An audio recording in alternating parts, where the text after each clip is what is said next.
जय हिंद बच्चों। आज हम लोग न्यू चैप्टर स्टार्ट करते हैं। फिर भी यदि आप लोगों को प्रश्नावली 1B में कोई दिक्कत होती है तो आप क्वेश्चन कर सकते हैं। अभी तक हम लोगों ने परिमेय संख्याओं के बारे में पढ़ा था।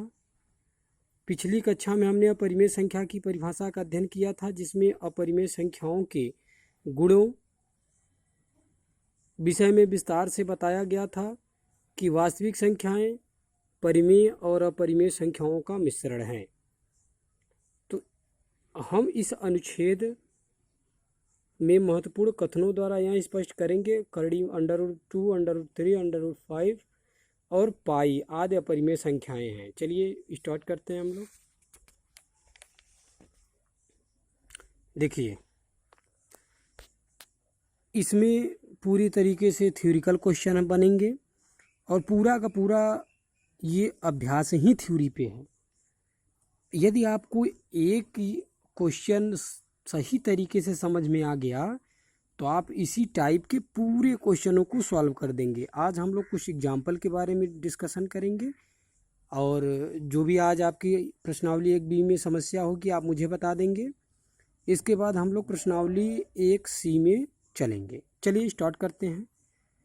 दिखाइए कि करड़ी में 3 एक अपरिमेय संख्या है। क्या कह रहा है कि ये हमको चेक कराने हैं कि अपरिमेय है। तो सबसे पहले आप समझ लीजिए, यदि यहाँ पे पूछ रहा है कि दिखाइए कि एक अपरिमेय संख्या है तो हम हमेशा इसके विपरीत मानेंगे। ये अपरिमेय की बात किया है तो हम लोग परिमेय मानेंगे। देखिए, इसके विपरीत हम यह मान ले कि करड़ी में 3 एक परिमेय संख्या है। मैंने बताया ये अपरिमेय की बात किया, मैं परिमेय मान लेता हूँ। हम ऐसे दो पूर्णांक a और b यानी b is not equal to 0 प्राप्त कर सकते हैं कि √3 इज इक्वल टू a/b यानी a/b है।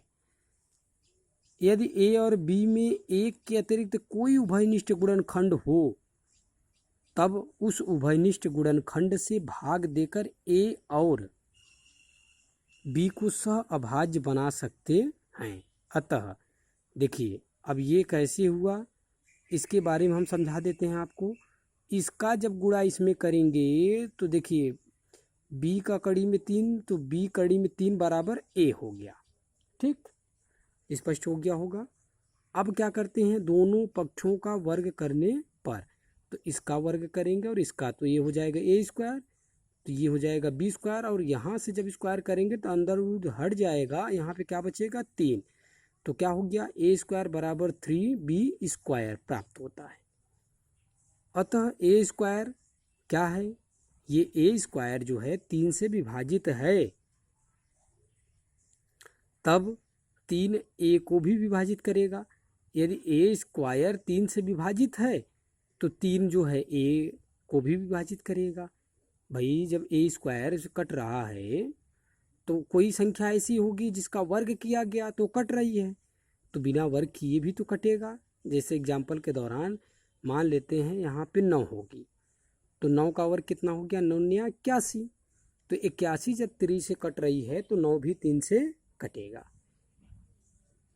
विभाजित करेगा। अतः अब हम a बराबर क्या मान लें, a के स्थान पे हम मान लेते हैं कि हमारा 3c है।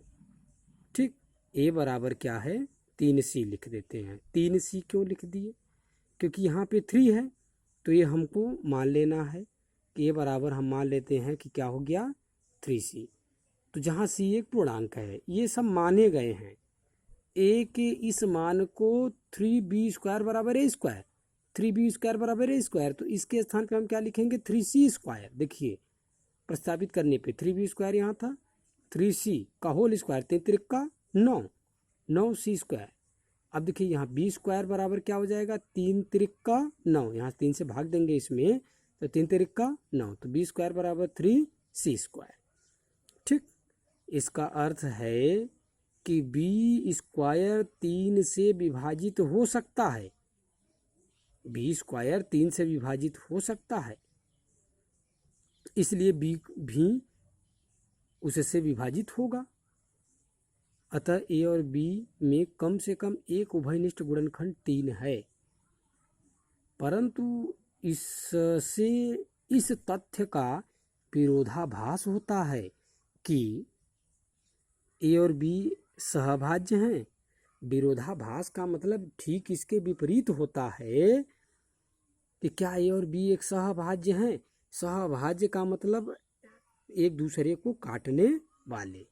इसलिए यह विरोधाभास हमारी कल्पना की कमी के कारण है कि हमने क्या किया था, करड़ी में 3 एक परिमेय संख्या है, ये हमने माना था कि करड़ी में 3 एक परिमेय संख्या है, जो कि ये करड़ी में 3 क्या है, एक अपरिमेय संख्या है। अतः करड़ी में 3 एक अपरिमेय संख्या है, यही सिद्ध करना है। इस थ्योरी को, इस वीडियो को आप 3 या 4 बार आप पढ़ें, आपके बुक में है, उसको समझें। फिर भी नहीं आता है तो आप कमेंट करिए, हम आपको और अच्छे से समझा देंगे। ठीक इसी प्रकार देखिए एग्जाम्पल नंबर 2 लगा हुआ है, देख रहे हैं। इसके बाद आपका एग्जाम अभ्यास स्टार्ट हो गया। देखिए इसके बाद एग्जाम्पल नंबर 3 दिखाइए। 3 करड़ी में 2 एक अपरिमेय संख्या है। देखिए ये एक टाइप का हो गया, ये अलग टाइप का हो गया। तो प्रत्येक टाइप के आपके एग्जाम्पल में दे रखा है। फिर भी अगर आपको कोई दिक्कत हो रही है, देखिए जो एग्जाम्पल में आपका दिया हुआ है सेम उसी टाइप के पूरे क्वेश्चन पूछे गए हैं। तो इसका मतलब ये हुआ कि अगर आप एग्जाम्पल 2-3 बार लगा लें तो आपको पूरे सवाल लगाने में कोई दिक्कत नहीं होती है। फिर भी यदि आपको कोई दिक्कत आती है तो आप पूछ सकते हैं कि सर हमको ये क्वेश्चन नहीं आया, उसे हम बता देंगे। धन्यवाद।